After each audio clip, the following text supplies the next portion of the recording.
பழமை மாறாது புதுமை படைப்போம். அந்த புதுமையில் என்றுமே இந்த உலகை வியக்க வைப்போம். இன்று நாம் காணவிருக்கும் காணொளி நாற்றுப்பண்ணை.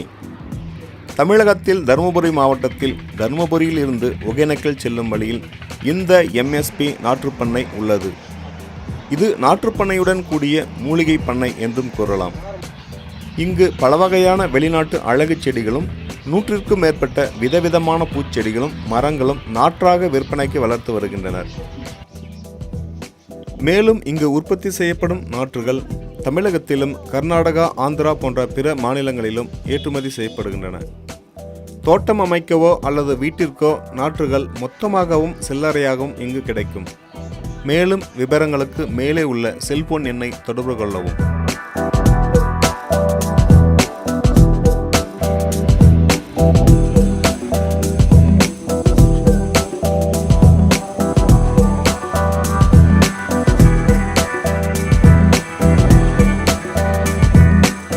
₹20 முதல் நாம் தேர்ந்தெடுக்கும் பூச்செடியோ அல்லது மரமோ அதற்கேற்ப விலையை நிர்ணயம் செய்துள்ளனர்.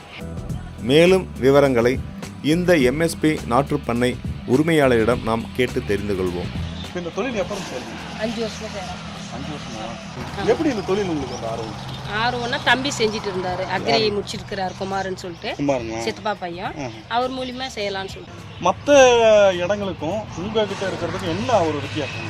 எங்ககிட்ட நாங்கள் வந்து ஒரு செடிக்கு ₹3 வச்சு வியாபாரம் பண்ணுறோம். சரி, ஹோல்சேல் வியாபாரம். ஆமாம், ஹோல்சேலாக பண்ணிட்டு இருக்கிறோம். அதனால எங்ககிட்ட நிறைய வராங்க. அதே மாதிரி வந்து வெரைட்டிகளும் கிடைக்காத வெரைட்டிஸ்லாம் நிறைய கொண்டு வந்து நாங்களே சிலதெல்லாம் உற்பத்தி பண்ணுறோம். லேப் போட்டு நாங்களே பண்ணுறோம். அந்த மாதிரி வந்து தனியாக லேபே வச்சுக்கிறீங்க? லேப் தனியாக வந்து நீங்கள் அதுக்கு இடம் ஒதுக்கி தனியாக லேப்னு ஒதுக்கி அதுக்குன்னு செஞ்சு எடுத்துட்டு வந்து ஆமாம், நாங்கள் வந்து சிலதெல்லாம் கிடைக்காத ரகமெல்லாம் நாங்கள் 1-2 வாங்கிட்டு வந்து நாங்கள் உற்பத்தி பண்ணி எங்க சேல் பண்ணிடுவோம். இந்த மாதிரி நாட்டு விதைகளை ஏதாவது வச்சுக்கீங்க? நாட்டு பப்பாளி, முருங்கை, கருவேப்பிலை அந்த மாதிரி நாட்டியும் உங்ககிட்ட கிடைக்கும்? இருக்கும். அது ஒரிஜினல் நாட்டியா வந்து விதை வாங்கிட்டு வரோம். விதை வாங்கி வச்சிருக்கீங்க? விதை வாங்கி மறுபடியும் அதுவும் பதப்படுத்தி வச்சுக்கீங்க. அது தனியாகவும் இது தனியாகவும் செஞ்சுருக்கீங்க? நாங்களே உற்பத்தி விதை போட்டு நாங்களே செடி வளர்த்து மைசூர் நாங்களே திருப்பி ரிட்டர்ன் கொண்டு போய் அங்கே கொடுக்குறோம். இந்த தொழிலில் உங்களுக்கு திருப்தி இருக்குங்களா? இருக்கு. எப்படி என்ன வகையில் திருப்தி அடைக்குங்க? நாங்கள் இப்போ எங்கள் வீட்டாண்டே நாங்கள் செய்கிறோம். அதனால எங்களுக்கு மன திருப்தி. வர்ற வாடிக்கையாளர்களுக்கு அவங்களுக்கு தேவையான வெரைட்டி கொடுக்கறதுனால அது ஒரு மன திருப்தி அவங்களுக்கு அடைய முடியுது. இப்போ மேலே வந்து உங்க பசங்களும் இந்த தொழிலில் ஈடுபாடாக இருக்காங்க? பையன் இருக்கிறான், பொண்ணு இருக்க, எல்லாருமே நாங்கள் வீட்டில் எல்லாருமே நாங்கள் துடிஞ்சு செய்கிறோம். இது நல்லா எங்களுக்கு வந்து ஒரு இதாக இருக்கு. மன நிறைவோட வந்து செய்கிறதா இருக்கு. இப்போ வீட்டு முன்னாடி இந்த மாதிரி ஒரு கார்டன் இருக்கிறதுனால உங்களுக்கு எப்படி இருக்கு? திருப்தியா இருக்கு. ரொம்ப ஒரு சந்தோஷமா இருக்குது. எவ்வளவு ஒரு கவலையா இருந்தாலும் கொஞ்ச நேரம் வந்து இதுல வேலை பார்த்தாங்கன்னா அந்த கவலையே இல்லாம போயிடுது. கவலை இல்லாம. அதே மாதிரி தோட்டங்களும் வந்து அந்த அளவுக்கு. இப்போ தோட்டங்களை எத்தனை நாள்ல இது அமைச்சிங்க? நாங்க இது அமைச்சு ஒரு 2 மாசம் ஆச்சு. 2 மாசத்துல இந்த மாதிரி தோட்டங்களை அமைச்சிருக்கீங்க? இல்ல, அமைக்க முடியாது. நாங்க கொஞ்சமா அப்படியே சேர்த்துட்டு வந்தோம். முதல்ல ஆரம்பத்துல எவ்வளவு? சும்மா ஒரு கொஞ்சமா போட்டோம். ஒரு 1000 செடி தான் கொண்டாந்து போட்டோம். 1000 செடி கொண்டாந்து போட்டோம். அப்புறமா அப்படியே விரிவுபடுத்திட்டே இருந்தோம். விரிவாகி அப்படியே இப்போ வந்து முழுக்க சென்னை, கோயம்புத்தூர் அளவுக்கு வந்து உங்களுக்கு வந்து ரீச் ஆயிருக்கீங்க. இதோட கொள்முதல் எவ்வளவு முதலீடு பண்ணீங்க? முதலீடு ஃபர்ஸ்ட்ல ஒரு 2 லட்ச ரூபா போட்டோம்.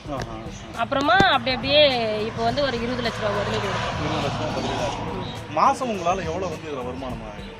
வருமானம்னு பார்த்தாக்கல குறைஞ்சபட்சம் ஒரு 30,000 ரூபாய். 30,000 ரூபாய் வந்து உங்களுக்கு போதுமான வருமானம். அது வந்து தனிப்பட்ட வருமானம் இல்லைங்களா? இதுல இருந்து வரது உங்களுக்கு தனிப்பட்ட வருமானம்.